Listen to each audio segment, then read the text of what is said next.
Okay, so for lighting here, let's get the render view up here for Arnold. Oh, and let's save scene real quick.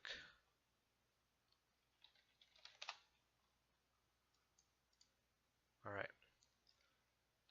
Arnold doesn't like to run the IPR when I'm streaming, so likes to crash Maya.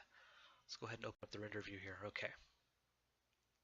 So this isn't really the final camera angle that we're going to pick here, but just kind of scrubbing through the animation. The lighting is a little uniform as far as like everything kind of receives the same amount of light. So I want to start by putting a little more light on the path of where the ball is going to travel. So under here, Arnold, lights, area light. I like to use Arnold lights. Whenever I'm using a renderer, I like to use its native lights. I think you get slightly better work that way.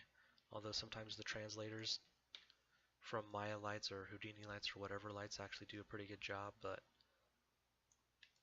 sometimes they don't. Sometimes you wind up missing features that the render engine has, and you need to actually add a specific light shader to those Maya lights if you want to get those features back. Alright, so I'm just going to add some kind of light here to try and light this path in front of the ball a little better. Sorry you can't see it, but yeah, you see how the ground, there's a pretty uniform amount of lighting there? I don't like that very much.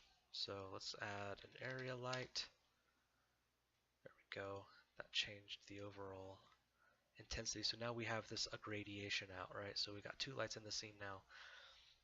We got this little area light here, and then we got another area light. So this area light, where's he at? Okay, so yeah, he's the one at an angle.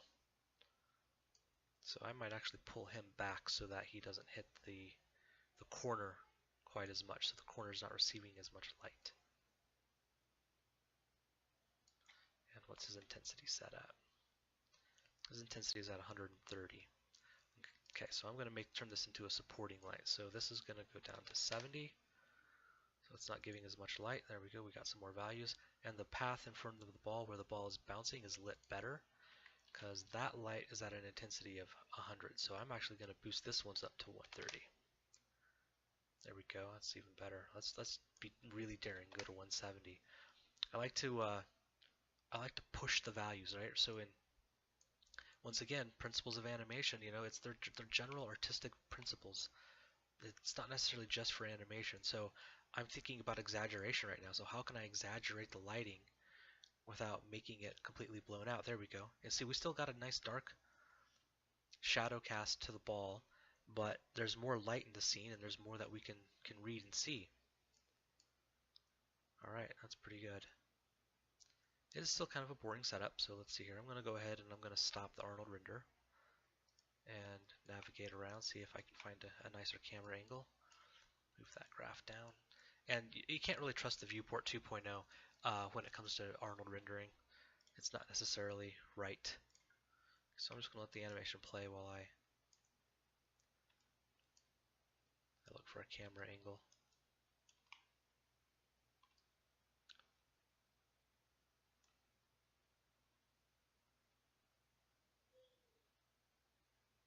Oh, there's a little bit of a slide there that I didn't see from the other angle. So let's take a quick look at that. I'm not sure I'm going to let that slide.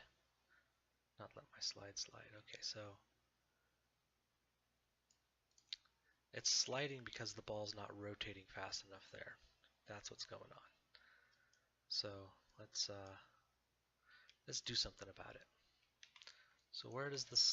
Okay, it's our rotate X, or is it?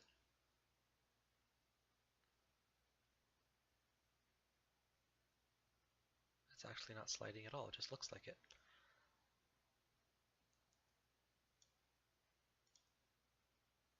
Let's play blast it.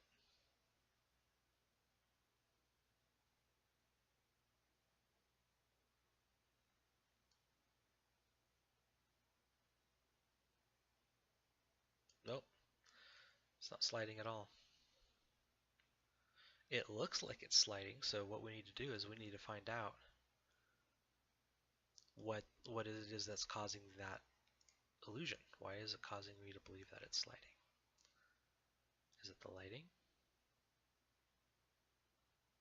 It is. So the viewport looks too dark in order for me to believe that it's sliding, or in order it tricks me into thinking it's sliding. Okay, so let's also set our 5. Let's give it 2 frames after the end of the animation. So we'll go to 196. Set the range of the animation back to 196, and we'll take a look here, and we'll render.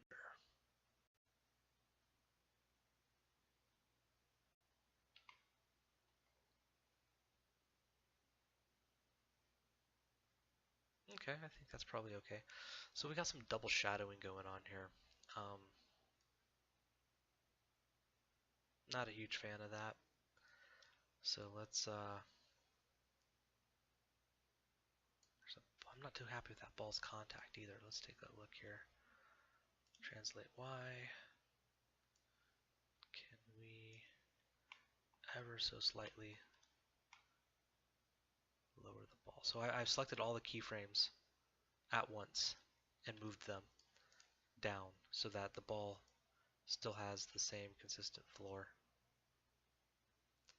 I think I would prefer it to clip a little bit. Let's also do this. So on the attribute editor of the ball, I want to go to the actual ball object itself, go to the polysphere.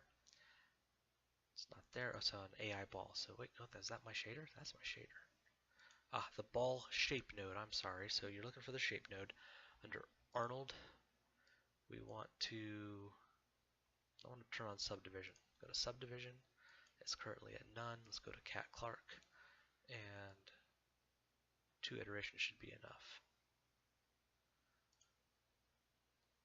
It's because I thought I saw a little bit of jagginess there. Yep, that looks better. So basically all that does is that turns the ball into a subdivision surface so that it's smoother. Another thing we can do, increase the visual quality here, is let's bevel the cube. So I want to just hang out in this camera angle and do it. So let me show you what I'm talking about here. So you see how the cube has really sharp sides? We're going to fix that. So let's go to our modeling, and that is our bevel. Just punch bevel, and we want the fraction to be smaller. Whoa. There's really no perfectly sharp hard edges in the world. Even highly machined surfaces have rounded edges. So there we go. Let's do that. Let's change the render down. Yeah, there we go. That's a little more visually interesting. Gosh, can I get that fraction lower than 0.1? Will Maya allow that? Yes, it will. Yeah, I don't necessarily want it to be that big as it was. I think. Yeah, there we go. I just want a slight edge to it, or a slight little bevel to it, so it's not don't need 6 segments either. Good grief. 3 should do it. There we go.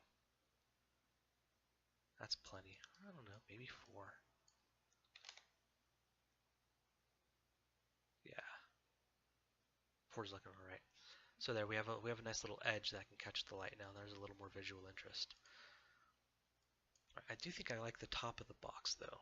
Let me think about that.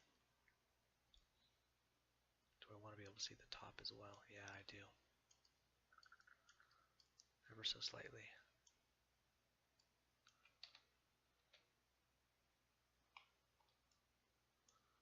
And let's go to the render settings.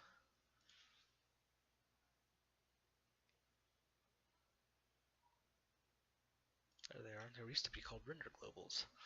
Alright, so what is my current output? HD 740? Okay, let's do full 1024. Just so that you guys can, actually, can I do 1080p? Yeah, 1280. No. HD 1080. Yeah, let's do HD 1080, which is just your standard 1080p resolution, 1920 by 1080. And then let's turn on resolution gate. I believe is this guy. Yes, that's resolution gate. So what this does, this basically changes the view aspect of your window, of your viewport, so you can kind of see what's going to be seen where in the frame. So now I want to do is I just want to find a nice place to look at my bouncing ball from. And then we're going to render it. Hopefully you know how to render. I'm probably not going to show you how to set up a render in this video just because it's a lot to talk about. It sounds like a good topic for class. Bird's eye view. I like this. I like this right here. It's a little more down to the eye level of the ball. Oh, that's double shadows that were driving me crazy. Alright, this area light was the first one. This is basically the fill. I'll just call this a fill light, so I know what it is at a glance. And let's see about turning off those shadows. There we go. So that's the shadow density. Get a render view up here. Save scene again. Arnold does not like it when I'm streaming and rendering. Alright.